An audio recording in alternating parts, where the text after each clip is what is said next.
Hi friends, வாங்க இன்னைக்கு நம்ம வீடியோவில் என்ன பார்க்க போகிறோன்னா வெஜ் நூடுல்ஸ் எப்படி செய்யறதா பார்க்க போகிறோம். வீடியோக்குள்ளே போகலாமா?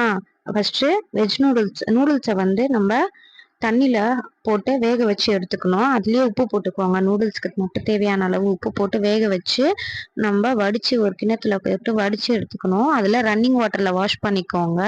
வாஷ் பண்ணிவிட்டு ஒரு ஸ்பூன் ஆயில் போட்டு நல்லா குலுக்கி வச்சுட்டிங்கன்னா உதிரி உதிரி ஆகிடும் நூடுல்ஸ் உங்களுக்கு. அப்புறம் இதுக்கு தேவையான நூடுல்ஸ்க்கு தேவையான அளவு காய்கறிலாம் நான் கட் பண்ணி வச்சுருக்கேன்.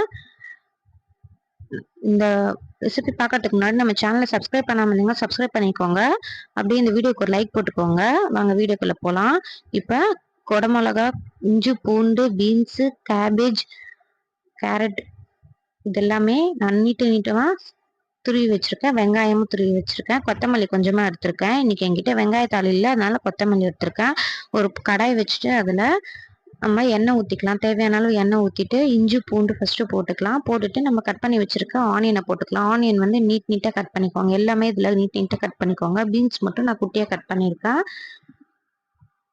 இதை நல்லா வதக்கிட்டு நம்ம கட் பண்ணி வச்சிருக்க காய்கறி எல்லாமே இதில் போட்டுக்கலாம். முக்கியமான டிப்ஸ் என்னன்னா, இதில் வந்து எதுவுமே நம்ம வந்து ஓவர் குக் பண்ணக்கூடாது. வெஜிடபிள்ஸையும் சரி, ஆனியனையும் சரி, அப்போதான் ஃப்ரைடு நூடுல்ஸும் சரி, ஃப்ரைட் ரைஸ்க்கும் சரி நல்லாயிருக்கும்.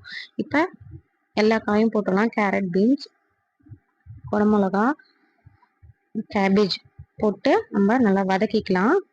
இப்போ இந்த காய்கறிக்கு தேவையான அளவு உப்பு போட்டுக்கலாம். நூடுல்ஸில் ஆல்ரெடி உப்பு போட்டிருக்கீங்க, அதனால இதில் பார்த்து போட்டுக்கோங்க.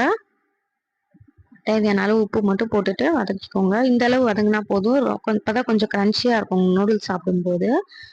இப்போ இதில் நூடுல்ஸ் நம்ம வடித்து வச்சுருக்க நூடுல்ஸை இதில் போட்டுக்கலாம். போட்டுட்டு மேலே கொஞ்சமாக சோயா சாஸ் ஒரு ஸ்பூன், அப்புறம் ரெட் சில்லி சாஸ் போட்டிருக்கேன். உங்களுக்கு வேணும்னா நீங்கள் க்ரீன் சில்லி சாஸ் கூட போட்டுக்கலாம்.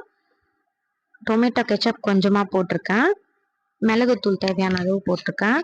இதெல்லாம் போட்டுட்டு நம்ம நல்லா கிளறணும்.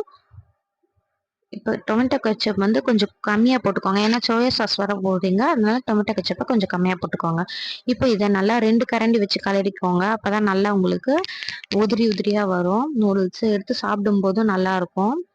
இந்த அளவுக்கு 2 கரண்டி வச்சு நல்லா கிளறிக்கோங்க. மேலே கொத்தமல்லி தூவி இறக்குனீங்கன்னா சூப்பரான வெஜ் நூடுல்ஸ் ரெடி. இந்த வீடியோ பிடிச்சிருந்தா லைக் பண்ணிக்கோங்க. நம்ம சேனலை சப்ஸ்கிரைப் பண்ணிக்கோங்க. Bye friends.